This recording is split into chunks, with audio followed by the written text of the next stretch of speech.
power does not always arrive with a roar. Sometimes it walks in wearing a smile, a uniform, or a promise. And by the time a nation realizes what changed, courts are silent, borders are burning, and history has already tilted. The most powerful presidents in modern history did not just run governments.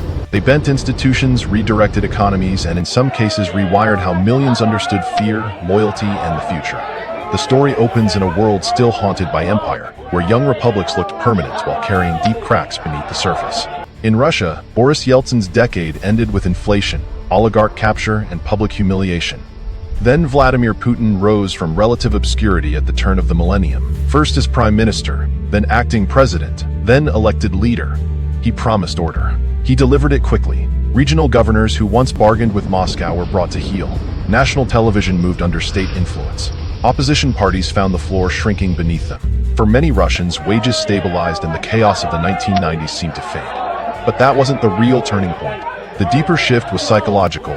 Power stopped looking negotiable, and then something unexpected happened. Restoration became destiny.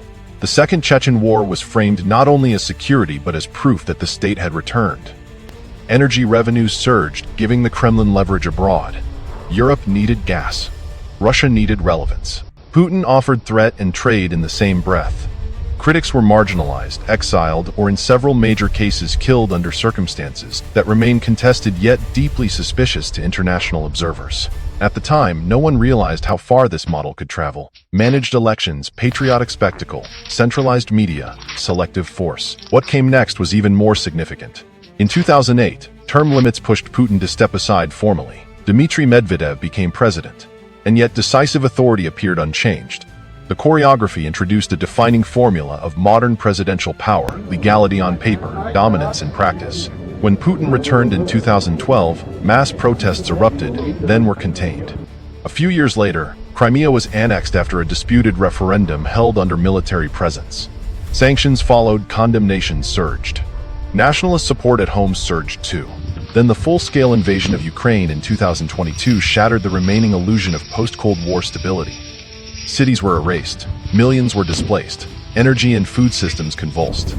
Power once described as strategic patience now looked like coercion with planetary consequences. But Russia was only one theater in a wider era where presidents tested how far state machinery could be pushed before it pushed back. In China, the constitutional office of president carried one meaning. But Xi Jinping fused party command, military control, and national narrative with extraordinary concentration. After taking power in 2012, Xi launched an anti-corruption campaign that punished real graft while removing rivals and recoding elite loyalty. Supporters called it moral cleanup. Critics called it political consolidation. Both descriptions held enough truth to unsettle everyone. What happened next changed everything. The post-Mao norm of collective restraint began to fade.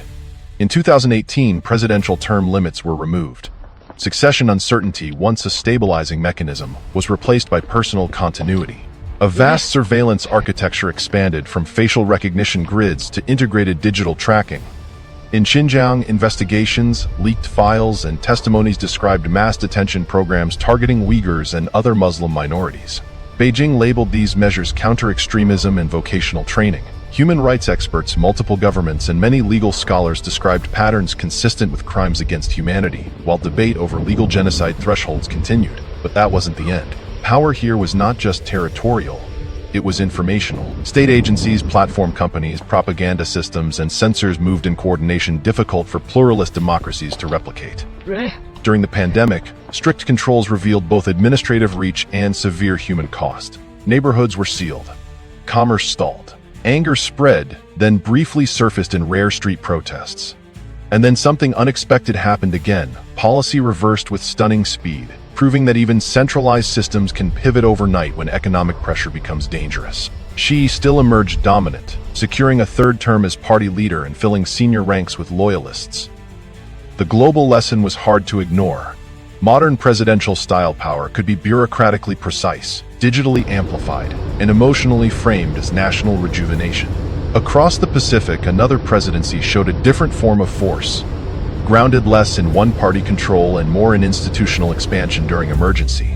Franklin Delano Roosevelt entered office in 1933 as the United States faced banking collapse, mass unemployment, and social despair. He projected calm through fireside chats, speaking into homes as if the republic were a worried family at one table. Banks closed, then reopened under emergency authority. Public works programs hired millions. Financial rules were rewritten. Opposition was fierce. Business leaders accused him of class warfare. The Supreme Court struck down key programs, but that wasn't the real turning point.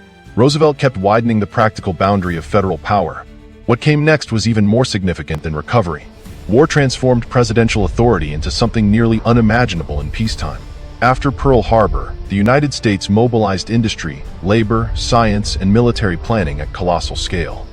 Roosevelt coordinated alliance strategy with Churchill and Stalin while guiding operations across continents. Under his administration, choices were made that helped defeat fascism and also produced deep moral stain, including the internment of Japanese Americans, now widely recognized as a grave injustice driven by racism and wartime panic. At the time, many accepted it as necessity. History judged it differently. And then something unexpected happened in the final act. Roosevelt, elected 4 times, died in office in 1945, leaving not only a war near victory but a transformed presidency. The office had become the central cockpit of national life. Future leaders inherited emergency powers, intelligence structures, and public expectations forged in depression and war. Some used that inheritance carefully. Others stretched it until trust cracked.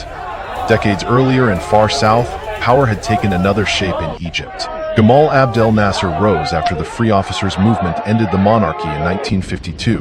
Charismatic, disciplined, and anti-colonial, he became a symbol across the Arab world. Land reform, state-led development, and pan-Arab rhetoric gave millions a language of dignity after imperial humiliation. But that wasn't the end. Nasser understood theater as strategy. In 1956, he nationalized the Suez Canal, defying British and French interests and triggering invasion by Britain, France, and Israel. Militarily, Egypt absorbed heavy pressure. Politically, Nasser emerged stronger as international backlash forced withdrawal. A president had challenged old empires and survived. What happened next changed everything for the region. Nasser's voice traveled beyond Cairo through radio and mythic symbolism, turning leadership into emotional gravity. Yet concentrated power narrowed feedback loops. In 1967, Egypt and allied Arab states suffered devastating defeat in the Six-Day War. Territory was lost, prestige collapsed. Crowds demanded Nasser stay when he offered resignation, revealing a paradox seen again and again: failure can weaken institutions while deepening attachment to one leader.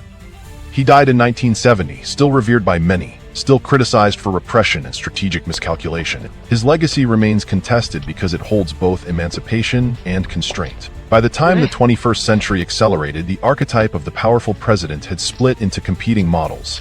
Some ruled through elections increasingly tilted in their favor. Some through one-party systems wrapped in constitutional language. Some through wartime emergency and bureaucratic expansion. Others through charisma fused to grievance and media saturation. Methods changed, consequences rhymed. Courts weakened, legislatures sidelined, journalists intimidated, civil society narrowed. Or in other contexts, state capacity surged and millions escaped poverty while freedoms tightened in parallel. Power is rarely pure. It builds roads and prisons, hospitals and propaganda studios, relief programs and surveillance files, often under the same signature. If this deep dive is sharpening how you read today's headlines, like the video and subscribe for more weekly breakdowns, because the final piece of this story is not behind us. But that wasn't the real ending. The greatest test of presidential power is never the rally, decree, or parade. It is succession. Can institutions outlive the individual without collapse, revenge, or myth-driven rupture? When that answer is no, nations pay for decades. What happened next changed everything in case after case, and the pattern is now impossible to ignore. Concentrated power promises speed, clarity, and national rebirth. In moments of fear, that promise feels irresistible. Yet each expansion leaves sediment: normalized emergency measures, loyal security networks, politicized courts, and citizens trained to equate one person with the state. Reversing that sediment is slow and painful. The most powerful presidents in modern history did not simply command armies or sign laws. They altered the tempo of time for their societies. Under them, years felt compressed, choices narrowed, and ordinary people were pulled into decisions they never voted on directly yet lived with for generations. Some defended sovereignty against foreign domination. Some stabilized chaos. Some committed abuses whose scars remain open. Many did all three in different proportions. That contradiction is the warning and the lesson. In the modern age, the presidency is the world's most powerful seat. These leaders didn't just witness history, they moved it, leaving a global legacy that still echoes today.